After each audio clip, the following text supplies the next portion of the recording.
vision behind doing something. You are doing masters, what is your vision? You are doing a job, what is the vision behind it? Where you want to reach after 10 years, where you want to see yourself after 5 years? What is the mindset of doing something and coming down to a platter, that how you are going to bring that image of yours to a reality. That is where visionary leadership comes into the role. For a leader, it is most important to have a vision and a goal to reach somewhere, that where he or she really wants to take their people around their organization. Every single aspect of the corporate, maybe an academic world, maybe a student, maybe a family, maybe an employees working into a corporate or an academic, needs to have a vision, because every leader, every individual across you will not be able to motivate you, because if you don't have a vision, how will you reach somewhere? How can you define the course of plan of action that you are going to do? There must be different reasons of why you all have joined today. There are going to be the different reasons that why every individual have different goals, different visions, different learning outcomes they want from this webinar. That is how you have certain targets to be achieved. That is where vision comes into the role. Those small objectives of a leader that needs to be achieved periodically brings the biggest picture of the goal, that is the long term goal that every leader wants to achieve with himself. Moving ahead to agility and adaptability. With the changing world today, what if I don't opt for online platforms? What if I don't opt for any social media to promote my business? Do I Am I going to sustain into the market? Maybe not. Why? Because these changes are making you evolve for a better thing, maybe for a better enhancement, that how the changing world has improved, how the changing world has bring new things, and time to time we have to adapt it, because with the changing world everything changes. Let's talk about post covid and pre covid thing. When we were pre covid aspect, India does not used to have online classes as a platform. They do not used to conduct online sessions for their students. Portal was less of the things that were used by the people. Why so? Teleconferencing meetings were only for abroad, but today we are actually using it even for the people, even people sitting into Hyderabad, Pune, Mumbai, and now sitting in Delhi. That is where we have adapted certain things. What if a leader of the organization do not adapt such things? That is where adaptability and agility comes into the role, that every digital leader needs to accept different digital platforms, different digital technology. Most importantly, with the changing time, that digitality has to be there, that digitalization has to be accepted by the people all across. That leader has to be accepted, so that it makes a better and more tech savvy, that yes, today as an organization we are also working for the betterment. Moving ahead with third trait, that is tech literacy. We all are literate enough to learn new things. We all are knowledgeable enough to have day to day activities done on technology. But are we so much tech savvy, or are we having so much technology knowledge that every time when a new technology comes down to the market and we are actually aware of? So that is where a leader comes into the role. Leader has to make those acceptance, leader has to accept the fact that every new change of the technology that is coming into the market is need to be learned. The continuous learning process of your technology makes you tech literate. That is where you are able to actually learn new technologies, new innovations into the market. You have to make sure that with the changing trends, which are changing technology into the market, you have to grow and evolve in such a way. Coming down to innovation champions and tech literacy all together into a combination. You all must be aware of that we are using different technologies for the purpose of different things that are required in today's corporate world or the academic world. Earlier, e-portals used not to be there for the student teaching, but today they are. Earlier, teleconferencing was not a part of the corporate world, but today it is.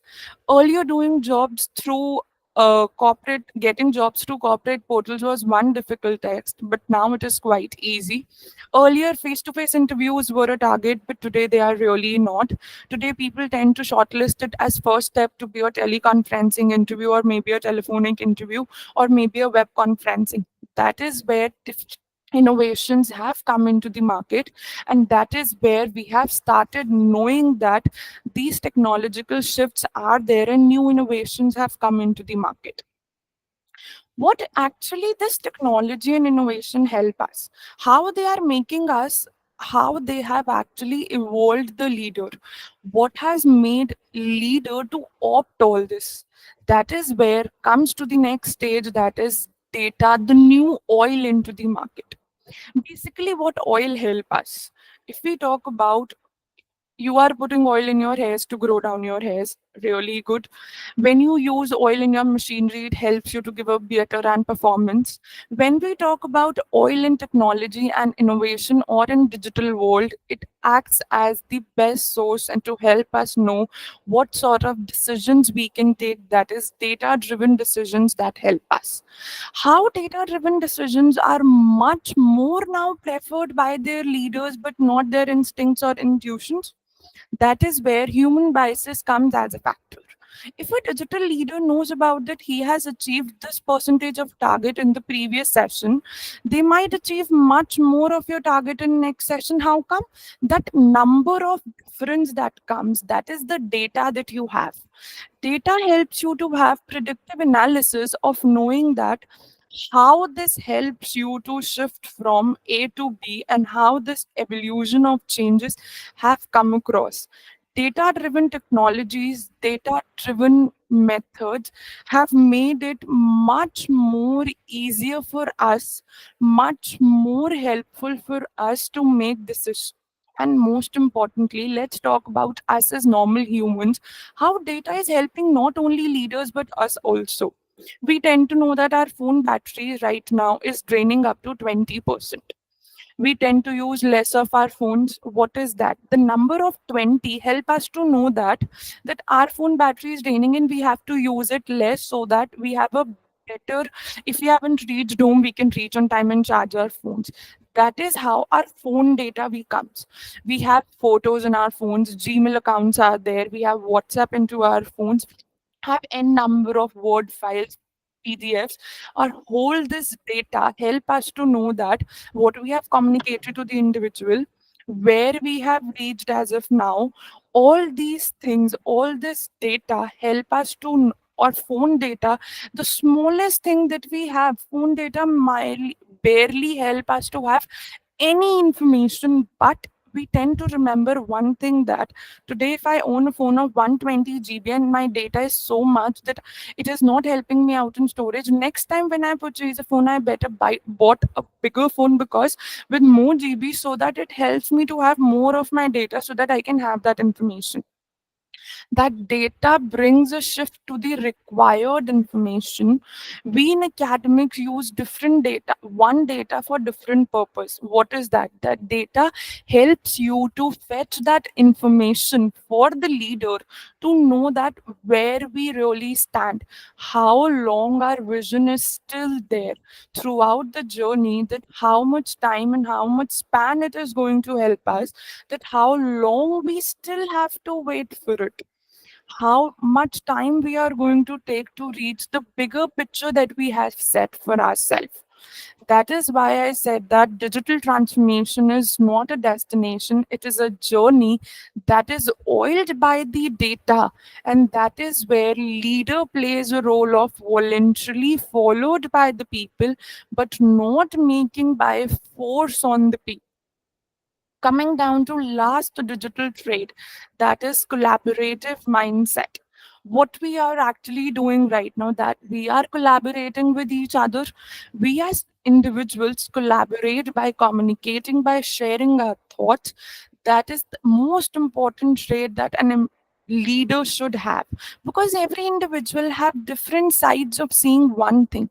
We say that coin has two sides, but one situation have multiple opinions for the people.